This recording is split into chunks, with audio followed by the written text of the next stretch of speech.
Olá, bom dia. Bom dia. Terça-feira, mais um dia para a gente conversar, né? Mais um dia para nossa live. Agradeço a Deus por você que está aí já. Agradeço a você que está reservando esse tempinho aí para a gente meditar na palavra do Senhor. E a palavra desse dia está registrada em 1 Samuel 16. Vai falar sobre uma certa coincidência de Deus, né? Eu gosto das coincidências que Deus promove, coisas que Deus faz nos bastidores da nossa vida, né? E a gente às vezes não toma ciência, não tem como ter ciência disso, mas com o passar do tempo as peças vão se encaixando, né? E 1 Samuel 16 fala sobre isso. Mais especificamente nos versículos de 11 a 13, vai dizer assim: Perguntou Samuel a Jessé: Acabaram-se os teus filhos? E ele respondeu: Ainda falta um mais moço, que está apacentando as ovelhas. Disse, pois, Samuel a Jessé: Manda chamá-lo, pois não nos assentaremos à mesa sem que ele venha. Então mandou chamá-lo e fê-lo entrar. Era ele ruivo, de belos olhos, de boa aparência. Disse o Senhor: Levanta-te e unge-o, porque este é ele. Tomou Samuel o chifre de azeite e o ungiu no meio dos seus irmãos. E daquele dia em diante, o Espírito do Senhor se apossou de Davi. Então Samuel se levantou e foi para Ramá. O texto aqui é um texto que você já conhece. Samuel, então, é chamado por Deus a ir à casa de Jessé e lá ungiu um dos filhos de Jessé para ser rei de Israel. Era uma novidade, porque o povo de Israel estava saindo de um período tribal de mais de 400 anos, alguns estudiosos vão dizer cerca de 410 anos, em que o povo foi administrado por líderes tribais, né? Líderes carismáticos que administravam o povo nas três esferas de poder, né? Administrativo, legislativo, judiciário e ainda religiosa. Então essa era a função dos líderes tribais. E estava no momento de transição, né? Estava no momento de transição em que o rei Saul, que já havia sido colocado como rei a pedido do povo, segundo o coração do povo, segundo a exigência do povo, que falou assim: olha, a liga tribal é uma liga muito frágil.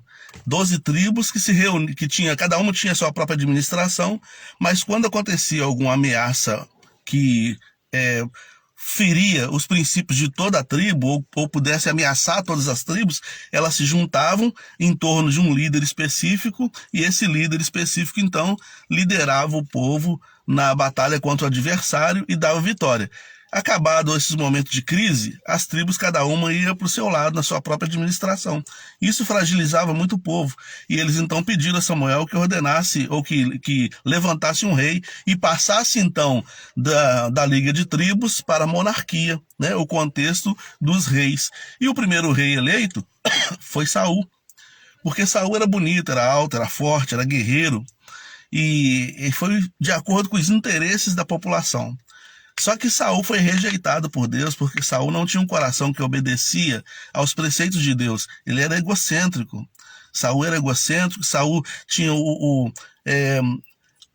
ele era o centro das suas próprias atenções, ele queria as atenções para si. E ele achava que ele podia usurpar poderes que não eram dele. Enfim, foi destituído por Deus e Deus falou: olha, eu tenho um gigante para levantar nessa nação. Vai na casa do Jessé.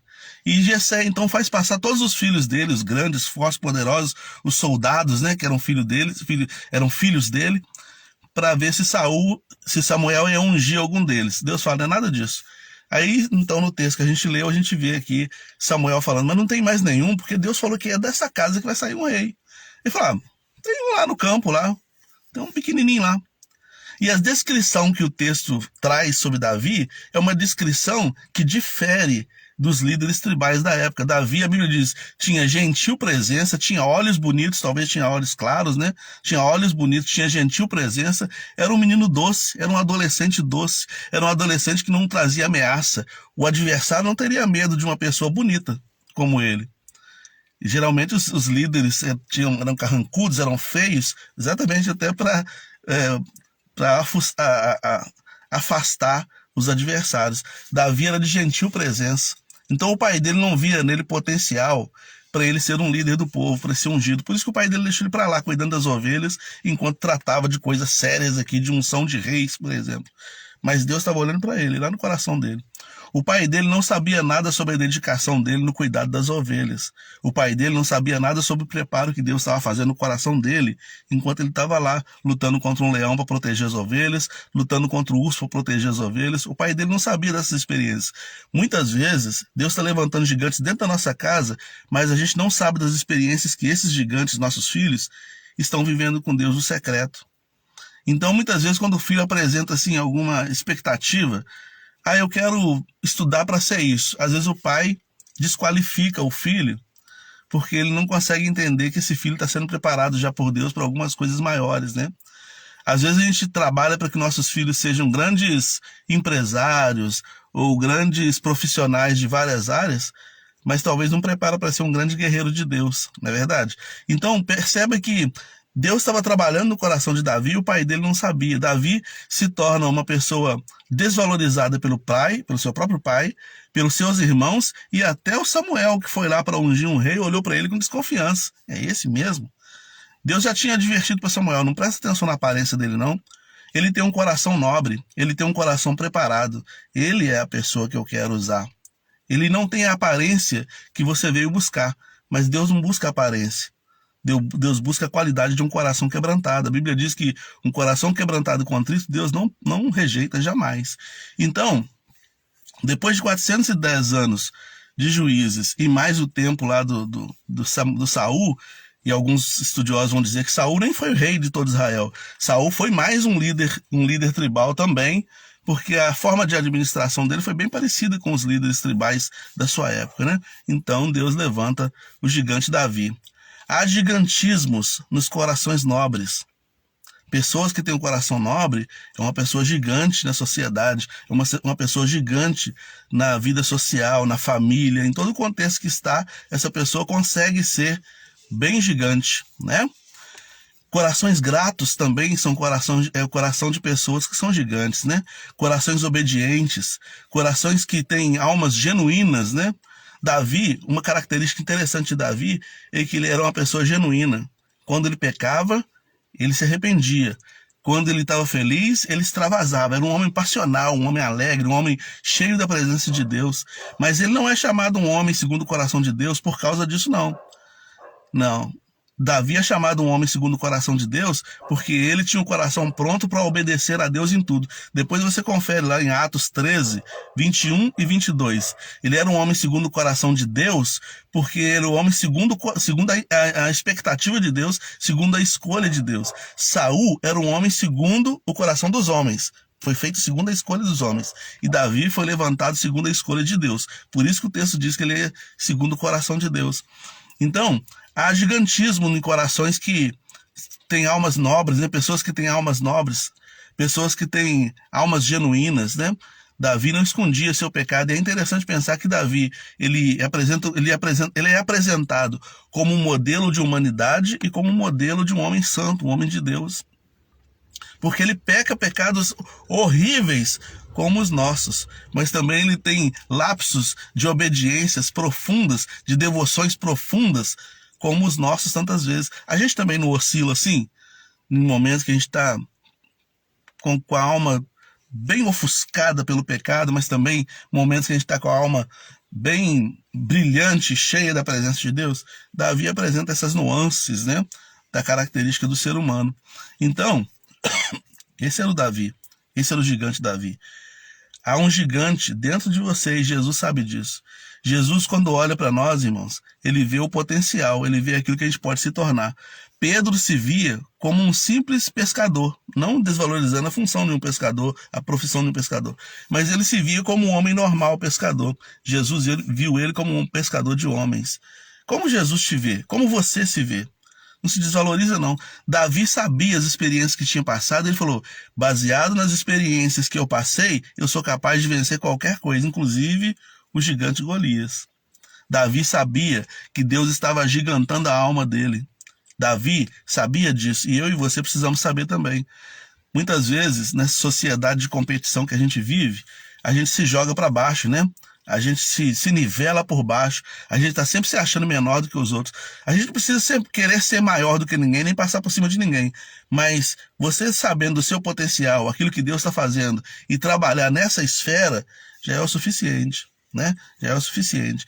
Talvez você pense assim, o que eu ofereço para Deus é muito pouco. Seja fiel no pouco, para Deus colocar sobre o muito. Davi era pastor de ovelhas, e porque ele foi fiel guardião das ovelhas, Deus o colocou como líder do povo dele. Entende? Ontem nós falamos sobre os talentos, né? Seja fiel no pouco, para Deus te colocar sobre muito também.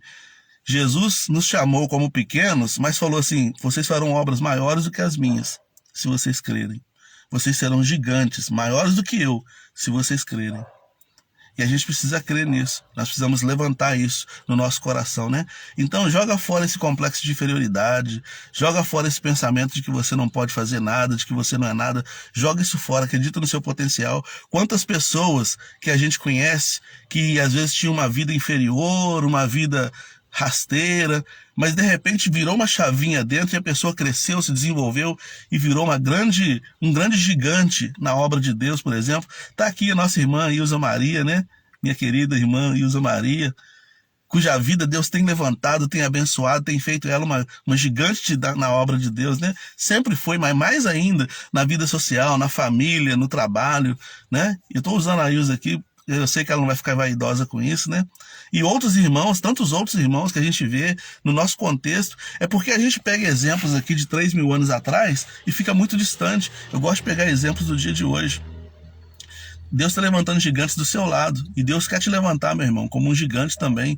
Você precisa crer nisso. Você precisa investir nisso, né? Quando nós falamos ontem na live, invista em Deus, a ideia é invista naquilo que Deus está fazendo na sua vida. Porque Ele quer te transformar num gigante. Davi nunca teve dúvida disso. O versículo seguinte, depois do versículo 13, os versículos seguintes vai dizer que Davi começou a tocar harpa para acalmar o coração do rei. Ou seja, Deus começou a aproximar Davi do trono que o daria no futuro. Talvez Deus está te aproximando de coisas, de pessoas, de situações, de trabalhos e outras tantas situações que Ele vai te dar no futuro, mas você ainda não percebeu. Para isso, é necessário ser gigante por dentro, né? Ser gigante por dentro. Então, que nós possamos, espero que no nosso muito falar aqui, seja extraído um pouco da palavra de Deus e possa ser suficientemente bom e grande e suficientemente importante para ativar no nosso coração a ideia de que Deus está agindo do secreto por trás, fazendo com que algumas aparentes coincidências culminem numa obra muito maior que pode ser realizada através da sua mão. Talvez Ele está contando contigo, talvez está contando comigo. Mas para isso eu tenho que acreditar que Deus faz de um homem fraco, limitado e pequeno como eu, um gigante, se a minha alma for gigante para Ele. Tá bom? Vamos orar. Senhor, obrigado pela Tua palavra. Que o Teu Espírito seja gigante dentro de nós, para que a Tua obra se realize através de nós. Assim eu te oro, te agradeço e peço, abençoe esse dia, em nome de Jesus. Amém. Meus irmãos, minhas irmãs, irmã Ana Maria, Ilza Maria, a Rosali e outros irmãos que estão aí, Deus abençoe. Muito obrigado por esse momento que nós passamos juntos aqui. Deus te dê uma semana, um dia abençoado e uma semana de vitórias.